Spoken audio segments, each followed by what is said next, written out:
السلام علیکم ورحمۃ اللہ وبرکاتہ۔ ایک بھائی نے سوال کیا ہے کہ سعودی عرب کے اندر مساجد میں تراویح کی نماز ادا کرنے اور عام نماز ادا کرنے سے منع کیا گیا ہے، اور میں اللہ کے فضل سے تراویح پڑھنا چاہتا ہوں، لیکن اس کے ساتھ میری روٹین تہجد کی بھی ہے، تو تراویح اور تہجد الگ الگ پڑھوں گا یا ایک ہی ہے؟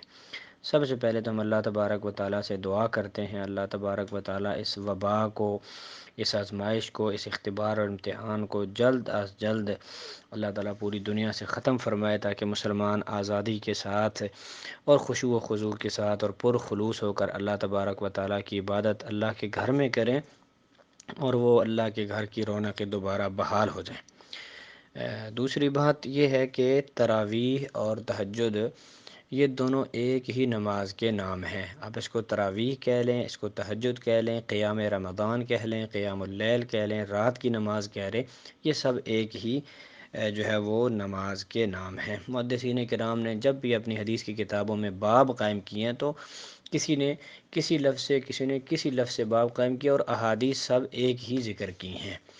تو عشاء کی نماز کے بعد سے لے کر فجر کی طلوع ہونے سے پہلے پہلے یہ جو وقت ہے، اس میں آپ رات کی نماز ادا کر سکتے ہیں، اور نبی مکرم صلی اللہ علیہ وسلم کی جو سنت ہے، صحیح بخاری کی حدیث میں عائشہ رضی اللہ عنہا کے فرمان کے مطابق کہ آپ صلی اللہ علیہ وسلم رمضان اور غیر رمضان میں 11 رکعتوں سے تجاوز نہیں کرتے تھے۔ تو اللہ تعالیٰ نے اگر آپ کو توفیق دی ہے اور آپ تہجد کی نماز پڑھتے ہیں، اس پہ دوام اختیار کریں، اور جب رمضان آ جائے تو آپ 11 رکعتوں پہ ہی اکتفا کریں۔ آپ کی مرضی ہے، آپ عشاء کے فوری بعد پڑھ لیں یا پھر صبح سحری کے ٹائم پڑھ لیں۔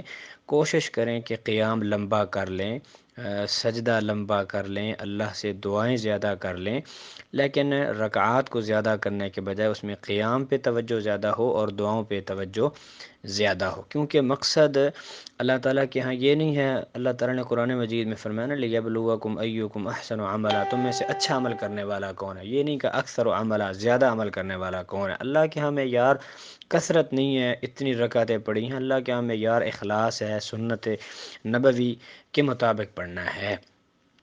تو آپ وہی 11 رکعتیں پڑھیں اور ان میں قیام جو ہے وہ لمبا کر لیں، یہ زیادہ بہتر ہے۔ اور صحابہ کرام بلکہ خود نبی صلی اللہ علیہ وسلم ایک ایک آیت کریمہ میں پوری پوری رات گزار دیتے تھے۔ صحابہ کرام جو ہے وہ بے شمار ایسی احادیث میں ہمیں ملتا ہے صحابہ کرام لمبا قیام کرتے۔ خود نبی صلی اللہ علیہ وسلم نے ایک رات قیام کیا، صحیح بخاری میں حدیث آتی ہے، آپ نے سورہ البقرہ، سورہ آل عمران، سورہ النساء، یعنی پونے 6 پاروں کے قریب یا 5 پاروں کے قریب آپ صلی اللہ علیہ وسلم نے ایک رکعت کے اندر پڑھا، تو یہ زیادہ بہتر ہے۔ باقی جو ہے وہ اگر آپ قیام لمبا نہیں کر سکتے اور رکوع اور سجدہ لمبا کر لیں، وہ زیادہ بہتر ہے۔ واللہ اعلم بالصواب۔